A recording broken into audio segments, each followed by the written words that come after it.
यहेजकेल अध्याय 8। परमेश्वर के विषय यहेजकेल का दूसरा दर्शन। फिर छठे वर्ष के छठे महीने के 5वें दिन को, जब मैं अपने घर में बैठा था। कौन बैठा था? यहेजकेल।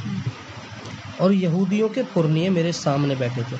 यहूदियों के पुरनिये, वे पुरनिये जिन्हें बाइबल के बारे में या जो पहले व्यवस्था चलती थी उसके बारे में ज़्यादा ज्ञान होता था, लोगों को वो समझाते थे, उन्हें बोलते हैं पुरनिये, जो पुराने आदमी होते हैं। तब प्रभु यहोवा की शक्ति वहीं मुझ पर प्रकट हुई। प्रभु यहोवा की शक्ति यानी कि पवित्र आत्मा यहेजकेल के ऊपर उतरी। ठीक है, तो वो क्या देख रहा है कि तब मैंने देखा कि आग का सा एक रूप दिखाई देता है। आग कैसा एक रूप दिखाई देता है, जैसे कि कई जगह लिखा भी हुआ है। कई टेस्टिमोनियों में हमने ये पढ़ा है। टेस्टिमोनी होती है गवाही। गवाहियों में बहुत से लोग बताते भी हैं, जो मर के जी उठते हैं ना, कि यीशु मसीह के चेहरे पे सूरज सा झलकता है। वो बोल रहा है आग कैसा एक रूप दिखाई देता है, उसकी कमर से नीचे की ओर आग है। उसकी कमर से नीचे की ओर क्या है? आग है। और कमर से ऊपर की ओर झलकाए हुए पीतल की सी झलक है। ठीक है, कमर से ऊपर की ओर ऐसे लग रहा है जैसे झलकाए हुए, जैसे जो पीतल होता है उसको थोड़ी सी आग दे दो तो वो कैसा हो जाता है? लाल लाल सा, पीला पीला, जो चमक उसकी होती है वैसी चमक उसको दिखाई दे रही है। उसने हाथ सा कुछ बढ़ाकर मेरे सिर के बाल पकड़े। हाथ सा कुछ बढ़ाकर यानी कि हाथ उसको दिखाई दे रहा है और उसके सिर के बाल उसने पकड़े हैं आत्मा में ही, क्योंकि वो बैठा कहाँ पे है? उन पुरनियों के सामने। अब भले ही वो लोग प्रार्थना कर रहे हैं, तो प्रार्थना करते हुए ही वो ये सब देख रहा है। ठीक है, उसके बाल पकड़ लिए हैं। तब आत्मा ने मुझे पृथ्वी और आकाश के बीच में उठाकर परमेश्वर के दिखाए हुए दर्शनों में यरूशलेम के मंदिर के भीतर आंगन के उस फाटक के पास पहुंचा दिया जिसका मुंह उत्तर की ओर है। ठीक है, ये बोल रहा है कि तब आत्मा ने जब बाल पकड़ के उसे थोड़ा ऊपर की तरफ उठाया है, और उसने पहले जो दर्शन देखे थे उस दर्शन में उसने एक परमेश्वर का भवन देखा है जो यरूशलेम में है, और उसी भवन में वो उसे लेके चले गया है। कौन लेके चला गया? आत्मा। उसको वापस सपने के अंदर ही, वापस पुराने वाले सपने में जो उसने भवन देखा था उस भवन में उसे फिर से पहुंचा दिया है। तो आंगन के उस फाटक के पास पहुंचा दिया जिसका मुंह उत्तर की ओर है, और जिसमें उस जलन उपजाने वाली प्रतिमा का स्थान था जिसके कारण द्वेष पैदा होता है। यानी कि आंगन में एक जगह बनी हुई है जहाँ पे, वो जगह किसकी थी? उस मूर्ति की जो जलन पैदा करती है, इंसान के अंदर जलन पैदा करती है। वो जलन चाहे एक दूसरे के लिए हो, यीशु मसीह के लिए हो, या किसी के भी लिए हो, लेकिन वो मूर्ति जलन पैदा करती है। कहाँ पैदा कर रही है वो मूर्ति रख के जगह कहाँ पे है? परमेश्वर के भवन के अंदर। जहाँ ये लगा रहे जहाँ पवित्रता होती है ना, उस पवित्रता के पास में उन्होंने क्या कर दिया है? मूर्ति की जगह बना दिया। ठीक है, फिर वहाँ इजराइल के परमेश्वर का तेज वैसा ही था जैसे मैंने मैदान में देखा था। अब उसने एक और दर्शन पहले मैदान में देखा होगा, तो वो बोल रहा है कि वहाँ पर भी, उस जगह पे भी मेरे को परमेश्वर का तेज महसूस हो रहा था।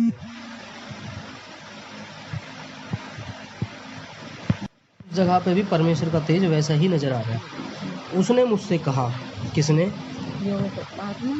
अब जो परमेश्वर का तेज उसे वहाँ चौक में दिखाई दे रहा है ना, उस तेज ने उससे कहा, हे मनुष्य के संतान, अपनी आंखें उत्तर की ओर उठाकर देख। अब उस आत्मा ने उससे फिर कहा, हे मनुष्य के संतान, अपनी आंखें उत्तर की ओर उठाकर देख। ठीक है, और वो खड़ा है, फाटक उत्तर की ओर ही है, लेकिन उसने बोला उत्तर की ओर फिर से उठाकर देख। अतः मैंने अपनी आंखें उत्तर की ओर उठाकर देखा कि वेदी के फाटक के उत्तर की ओर, उसके प्रवेश स्थान ही में, वह डहा उपजाने वाली प्रतिमा। अब यानी कि वो खड़ा हो गया और वापस उसको दिखा रहे हैं कहाँ पे? कि जहाँ परमेश्वर के भवन में जो वेदी होती है ना, उस वेदी के पास में भी उन लोगों ने क्या कर रखा है? एक मूर्ति की जगह बना रखी है। ठीक है, कौन सी मूर्ति? जो डहा पैदा करती है। डहा होता है अंदर से मनमुटाव पैदा करती है, एक दूसरे के खिलाफ क्या करती है? वो जलन तो पहली वाली मूर्ति करती थी पैदा, जो कहाँ पे थी? आंगन के बीचों बीच। ये कहाँ पे है? वेदी के पास में। तो वेदी के पास में वो मूर्ति है जो डहा पैदा करती है, एक दूसरे का बुरा चाहना। ठीक है, वो क्या कर रही है? डहा पैदा कर रही है। तब उसने मुझसे कहा, हे मनुष्य के संतान, क्या तू देखता है कि ये लोग क्या कर रहे हैं? ये सवाल वो पवित्र आत्मा यहेजकेल से पूछती है। कौन से लोग कर रहे हैं अभी ये काम? वही पुण्य करने हैं जो यहेजकेल के सामने उसके घर में बैठे थे। ठीक है, कि परमेश्वर के भवन में जहाँ परमेश्वर मौजूद रहता है उस जगह पे ये लोग क्या कर रहे हैं? डाह कर रहे हैं। उस जगह पे ये लोग जलन पैदा कर रहे हैं एक दूसरे के अंदर। वो जलन चाहे कुर्सी की है, चाहे वचन को अच्छे समझाने की है, या कुछ भी, कोई भी जलन लगा लो, लेकिन वो लोग जलन पैदा कर रहे हैं एक दूसरे के अंदर। ठीक है, अब ये मूर्ति का दृश्य इसने इसलिए दिखाया है ताकि लोग उसको समझ में आए कि जो ये है ना, ये मूर्ति, यानी कि वो लोग परमेश्वर के भवन के अंदर आके ये काम कर रहे हैं। शैतान का एक गढ़ भवन के अंदर ही बना रहे हैं। ठीक है,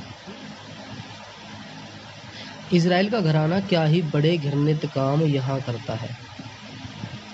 ठीक है, पवित्र आत्मा यानी कि परमेश्वर खुद यही तेल से बोल रहे हैं कि इजराइल का घराना यहाँ पे ऐसे बड़े बड़े घृणित काम करता है ताकि मैं अपने पवित्र स्थान से दूर हो जाऊं। परमेश्वर ही उससे बात कर रहे हैं। परमेश्वर बोल रहे हैं वो लोग इसीलिए ऐसा कर रहे हैं कि ताकि मैं उन लोगों को यहाँ से छोड़ के चला जाऊँ और पवित्र स्थान उनकी जागीर हो जाए। ठीक है, परंतु तू इनसे भी बुरे काम देखेगा।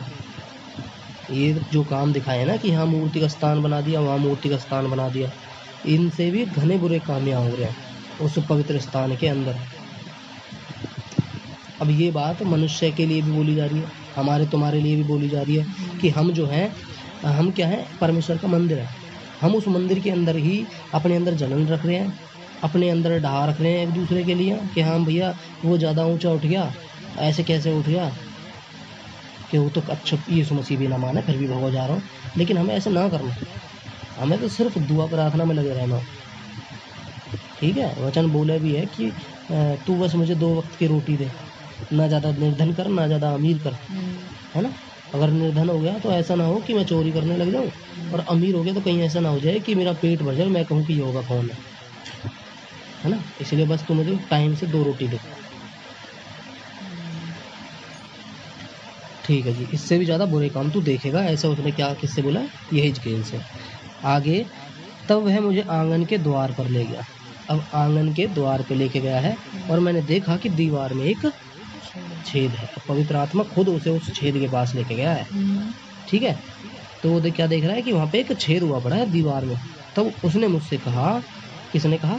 परमेश्वर ने यहेजकेल से कहा कि ये जो छेद तू देख रहा है ना, कैसे बोल रहे हैं कि हे मनुष्य के संतान, दीवार को फोड़। यहाँ जो छेद है इस छेद को और बढ़ाकर,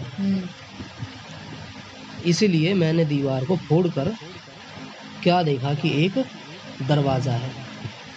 ठीक है, दीवार तो उसने फोड़ ली, छेद को बड़ा कर लिया, तो क्या देख रहा है कि उस छेद के अंदर, यानी कि जब छेद को बड़ा कर दिया तो वहाँ पे एक दरवाज़ा लगा हुआ है।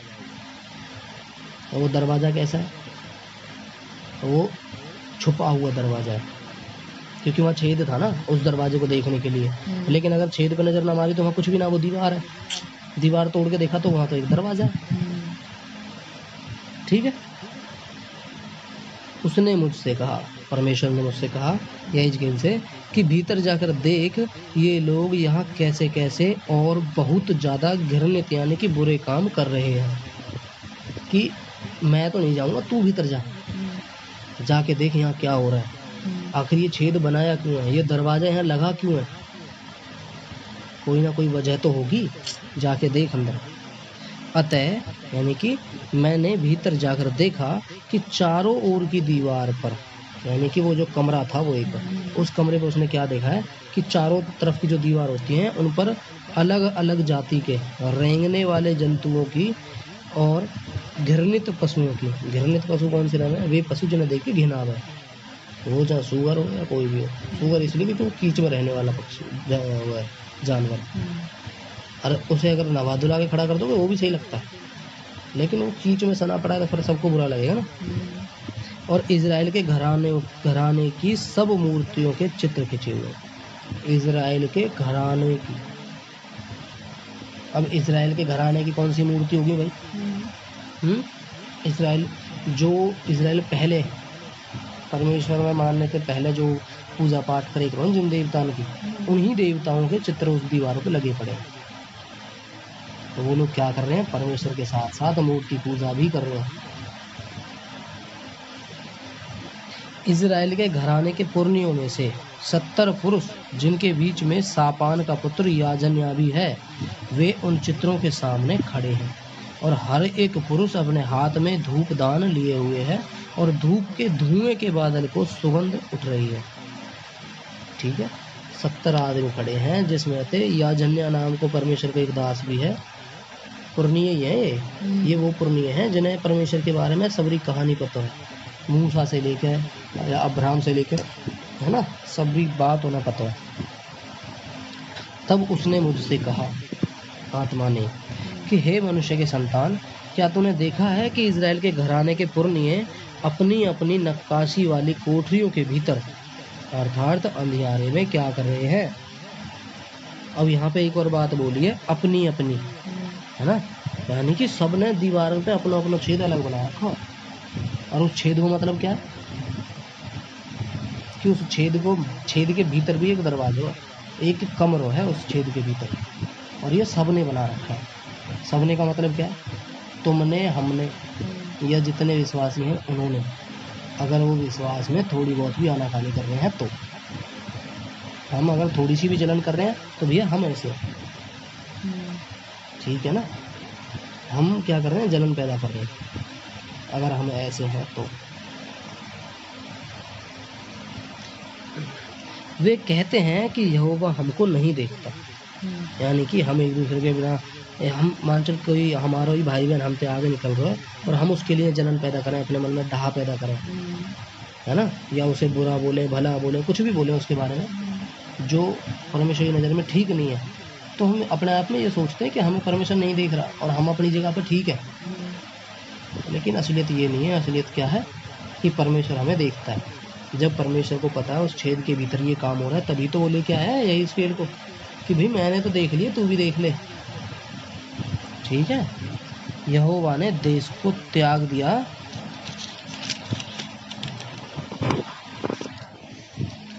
वो लोग ऐसे बोलते हैं कि यहोवा ने देश को त्याग दिया है। फिर उसने मुझसे कहा, तू इनसे और भी बहुत बुरे काम देखेगा जो वे करते हैं, यानी कि छेद के भीतर का दरवाजा तो कम बुरा है, उसके बाद के काम तो और भी बुरे दिखाऊंगा मैं तुझे। तब वह मुझे यहोवा के भवन के उस फाटक के पास ले गया जो उत्तर की ओर था, और वहाँ स्त्रियां बैठी हुई तम्मूज के लिए रो रही थी। ठीक है, यहोवा के भवन के फाटक के पास लेके गया है और वहाँ पे क्या कर रही हैं, स्त्रियां बैठी हैं जो तम्मूज के लिए रो रही हैं। अब तम्मूज क्या होता है वो देख लेते हैं। तम्मूज एक देवता है जो माना जाता है कि पेड़ पौधों के मरने के साथ मर जाता है और अगले वर्ष फिर जी उठता है। स्त्रियां उसकी मृत्यु की इस प्रथा पर विलाप करती थी। सुन लिया जी, ये क्या था, ये तम्मूज एक देवता है जो किसी पेड़ या पौधे के मरने पे मर जाता है और अगले साल फिर जी उठता है। तो उसकी मरने की जो वो है ना प्रथा कि वो हर साल मरता है, उस मरने के टाइम पे स्त्रियां रोती हैं, तो वो लोग विधि निभा रही हैं परमेश्वर के किसमें, फाटक के अंदर। अब इस बात का मतलब समझ रहे हो, इस बात का सीधा सा मतलब क्या है कि हम जो है ना बहुत सी पुरानी रस्मों को, अविश्वासियों की रस्मों को अपनाते हैं कि भैया मेरे को तो होली खेलनी है, मेरे को तो दिवाली मनानी है ना। वो हम कहाँ मना रहे हैं भाई, दुनिया में थोड़ी ना मना रहे हैं। परमेश्वर को भवन क्या, हमारा शरीर, हमारी बॉडी, इस बॉडी के रहते हुए तो हम मना रहे हैं। तो परमेश्वर उस बात को नहीं दर्शा रहा है, वो चाहे स्त्रियां हो चाहे वो पुरुष हो। कहने का मतलब ये है कि हम लोग उन विधियों को मना रहे हैं जो हमारी है नहीं, जिन्हें हम छोड़ चुके। अगर छोड़ चुके हो तो सही से छोड़ो, नहीं छोड़ चुके तो पकड़ के रखो, है ना। परमेश्वर ने बोला है 2 नावों पे पैर एक साथ कोई नहीं रख सकता। जो 2 नावों पे पैर रखेगा तो गिरना ही, उसे पानी में गिरना ही पड़ेगा। या तो एक नाव पे से पैर हटा लो या फिर पानी में गिर जाओ, यही तो है। तब उसने मुझसे कहा, किसने, पवित्र आत्मा ने, हे मनुष्य के संतान, क्या तूने देखा है, यहाँ भी सवाल पूछ रहा है, क्या तूने देखा है क्यों रो रही है। फिर इनसे भी बड़े घृणित काम तू देखेगा। समझ रहे हो क्या है ये? परमेश्वर ने बोल दिया कि भाई यहाँ पे लेडीजें बैठ के रो रही हैं, देख तू समझ रहा है क्या हो रहा है? तम्मूज के लिए रो रही हैं। तम्मूज क्या है? पुरानी विधि को किसी को मना रही हैं। जिन्हें अविश्वासी लोग मनाते हैं उन्हें ये लोग मेरे भवन में आके मना रहे हैं और बड़े खुश होकर कहते हैं हम विश्वासी हैं। अगर हम ही होली बोली मनाएंगे, दिवाली पुवाली मनाएंगे, तो फिर हम में और उनमें फर्क ही क्या है? परमेश्वर कैसे पहचानेगा? हाँ, जवाब दो, परमेश्वर कैसे पहचानेगा? एक टाइम था जब परमेश्वर ने बोला था ना इजराइलियों से कि मिस्र से निकलना है, तो उस दिन क्या करना है? अपने घरों पे लहू, जो खून होता है, खून से अपने घरों पे निशान लगाना है। तो जिसके घर में निशान होगा मैं उस घर को छोड़ दूंगा, बाकी पूरे मिस्र में तबाही लेके आऊँगा। यही था। तो जिसने अपने घर पे निशान लगा लिया वो बच गया। पूरे मिस्र में ओले पड़ रहे हैं, लेकिन जिसके घर पे निशान है उसके घर पे एक ओला नहीं गिर रहा, एक टिड्डी उनके घर में नहीं जा रही, एक भी डांस उनके घर में नहीं जा रहा। ऐसी तबाही परमेश्वर ने लाई थी मिस्र में। वो लोग क्यों बचे थे? वो लोग तभी तो बचे थे क्योंकि उनके घर पे निशान था। अब परमेश्वर आ जाए भैया होली वाले दिन, दिवाली वाले दिन या किसी और त्यौहार वाले दिन कि चलो आशीर्वाद दे के आते हैं, आशीष दे के आते हैं कि मेरे बच्चे घरों में बैठे होंगे और हम लग रहे हैं खेलने, पिचकारी में भरने, है ना? तो परमेश्वर तो घर देगा खाली है, आशीष किसे देगा? खाली घर थोड़ी ना देगा। तब वह मुझे यहोवा के भवन के भीतरी आंगन में ले गया और वहाँ यहोवा के भवन के द्वार के पास ओसारे और वेदी के बीच कोई 25 पुरुष अपनी पीठ यहोवा के भवन की ओर और अपने मुख पूरब की ओर किए हुए थे और वे पूरब दिशा की ओर सूर्य को दंडवत कर रहे थे। यहाँ पे वो सारे काम बताए जा रहे हैं जो एक विश्वासी करे है दुनिया में। ये पुरानी बात ना है, ये हमारे तुम्हारे गैल होने वाले डेली के काम है कि हम परमेश्वर के होते हुए भी हम क्या कर रहे हैं? सूरज के सामने झुक रहे हैं, सूरज दंडवत कर रहे हैं, सूरज पानी चढ़ा रहे हैं, करवा चौथ को व्रत बना रहे हैं, दुनिया भर के ताम झाम कर रहे हैं। बालक पैदा होगा उसके क्या बांध दिए? ताबीज बांध दिए। ये लोग वो करते हैं, ये काम वो लोग कर रहे हैं जो विश्वासी ना है, जिन्हें विश्वास ना है ना? तो ये या मत करे, ऐसा हो जाएगा, है ना? जैसे छोटी छोटी बात है, झाड़ू के ऊपर पैर मत रखे भैया, घर की लक्ष्मी चली जाएगी, ऐसी बोले है ना? ये कहाँ, ये पुरानी कहावत है, ये हमारा बोलिए ताकि बच्चे उसके ऊपर पैर ना रखें और हम उन्हें अपनी जड़ बना लेना, फिर हम हमारा काहे का विकास।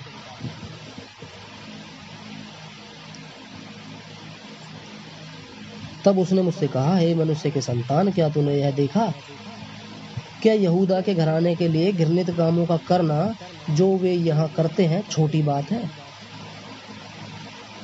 हमारे तुम्हारे लिए ये क्या छोटी, हमारे लिए तुम्हारे लिए तो छोटी बात है कि हम भैया प्रार्थना करके ब्याह शादी में जाके खाएंगे। तुम जा सकते हो, तुम खा सकते हो, खाने से कोई स्वर्ग नहीं पहुंच रहा, लेकिन उससे क्या जिससे हम कुछ कर रहे हैं और फर्क दूसरों को पड़ रहा है। कल को हम खाया में, हमारे साथ वाला भाई बहन जो है ये मसीह में जो है वो नहीं खाने जा रहे, तो वो लोग जो हम दोनों को ही जानते हैं वो क्या कहेंगे? अरे यूँ तो खाने जा रहा, तू क्यों ना खाने जा रहा? जब वो खा सके तू क्यों ना खा सके? तो उस पर तो जोर पड़ेगा ना। तो परमेश्वर के लिए छोटी बात ना, ये परमेश्वर के लिए बहुत बड़ी बात है कि तुम चुने गए हो और तुम ही ऐसे काम कर रहे हो हैं। तुम ही होली मनाने जा रहे हो, तुम ही हर त्योहार मनाने जा रहे हो, तुम ही अपने घर पे वो सामान मंगा रहे हो हर एक त्योहार को। ये गलत है। हमारी पहचान ही कैसे है जब हम दुनिया के ही सामान में लिपटे रहेंगे? तो